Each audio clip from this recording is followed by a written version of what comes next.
And here's Fang. Hey girl, what you got on your nose there? Huh? What you got on your nose? How about a superworm? Yeah. A little piece of cypress mulch on there? No, that's not food. Hey, that's not food. Food is here. There we go. Highly food motivated. So I brought this up at the end of the video yesterday. Let's talk about it here in the beginning. The reason why I'm doing this with my hand and fist in the enclosure is I do not want to set the precedent that every single time we take her out, we're feeding her. I don't want to set that precedent. And I don't do that with snakes either. You're actually causing more stress if you're taking these animals out to feed.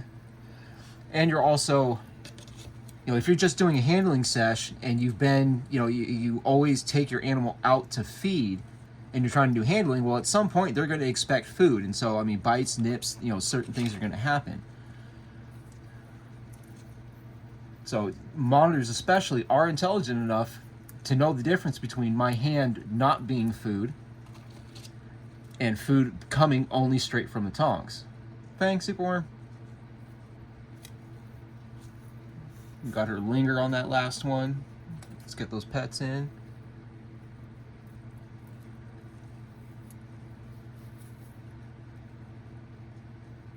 Get up there on the head. Yeah. There we go. Come on. Bang, superworm.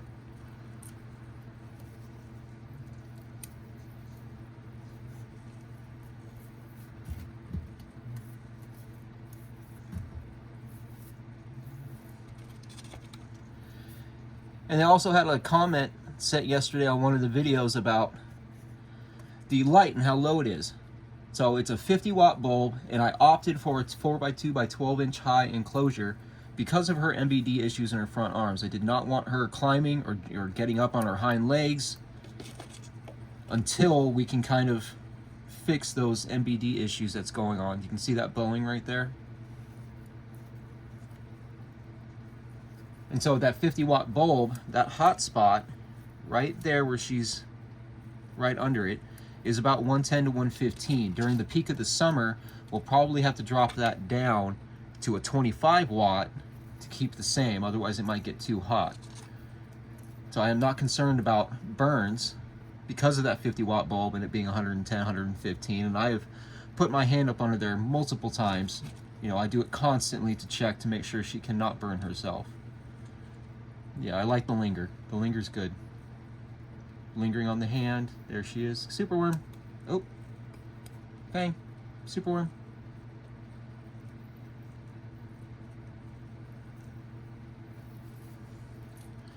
Another thing I want to talk about is if your animal is pooping out whole prey, like if you feed her a superworm and she's pooping out a whole superworm, your animal is likely, more than likely, dehydrated. Especially the same thing can happen with crickets. So we've got a big corner water dish for her to use that she goes in and she goes to the bathroom in every single day. So we're always constantly, we're gonna go fist, and we're always constantly changing that water out because she likes to go to the bathroom in there.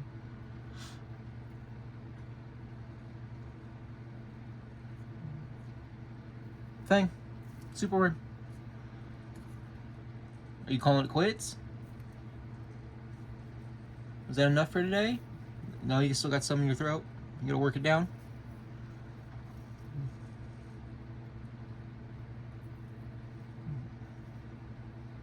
Now let's see if I can sneak some pets in there with her just sitting there.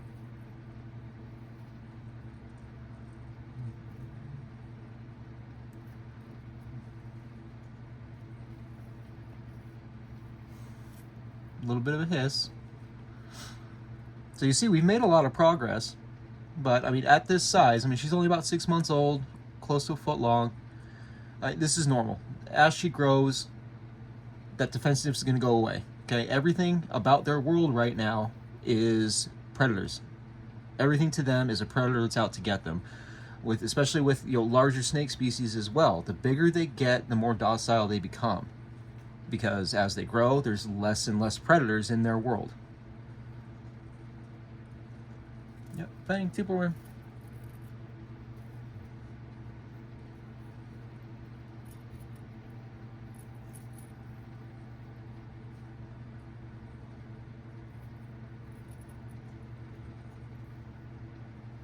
Interested, not interested.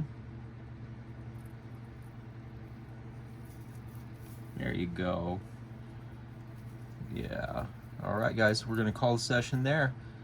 She's got a few superworms left. We'll put them in her bowl for her. We will catch you guys next time.